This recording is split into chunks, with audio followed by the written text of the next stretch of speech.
Je suis scaphandrière, je soude sous l'eau, je découpe sous l'eau. Il m'arrive même de remonter des gros bateaux qui ont coulé. Et tout ça, je le fais avec un équipement de 40 kg sur le dos.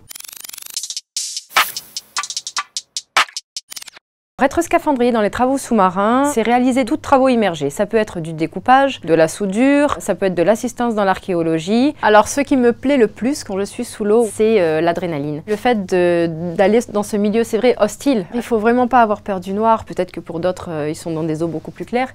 Mais moi, 90% de mon temps, je ne vois pas mes mains. Il faut avoir une condition physique. Je fais 58 kg en temps normal, je fais 92 kg équipé. Tout le poids, c'est quand vous êtes en surface. Et c'est là où votre dos, vos articulations vont prendre le plus de choc. Un scaphandrier, il travaille 3 heures par jour par personne et on se relaie. On a également une durée qui est réduite en fonction donc, du temps d'exposition, de la profondeur. Je vais vous donner un exemple. Je dois percer un quai. Les vibrations que l'outillage va me provoquer au niveau du corps va faire que mon temps va être réduit à 1h30 au lieu de 3. On a également le fait de ne pas plonger quand l'eau est extrêmement froide, à l'inverse quand elle est extrêmement chaude. Ce qui m'a donné envie de me lancer, c'est que depuis toute petite, au fait, je rêve de travailler sous l'eau.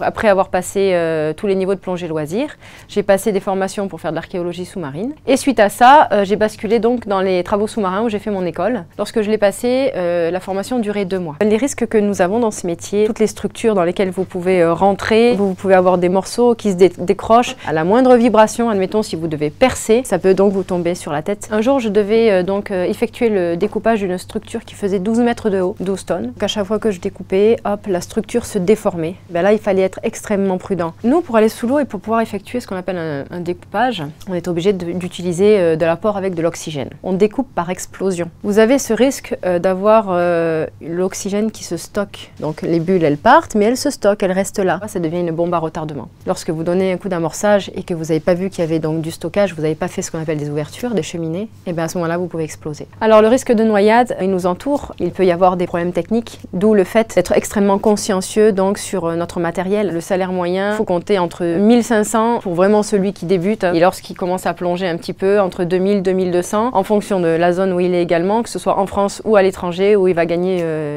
plus lorsqu'il fait du travail offshore. Je ne sais pas le chiffre exact du nombre de femmes en France. Je sais qu'il y en a de plus en plus. Il y a quand même pas mal de femmes qui passent la formation, mais très peu restent dans le métier. Il y en a beaucoup qui réalisent la contrainte également que c'est. Donc il faut être préparé à ça, il faut avoir énormément de volonté, il faut être passionné. On est autant valable qu'un homme et lorsqu'on est sur chantier, voilà, on performe de la même façon.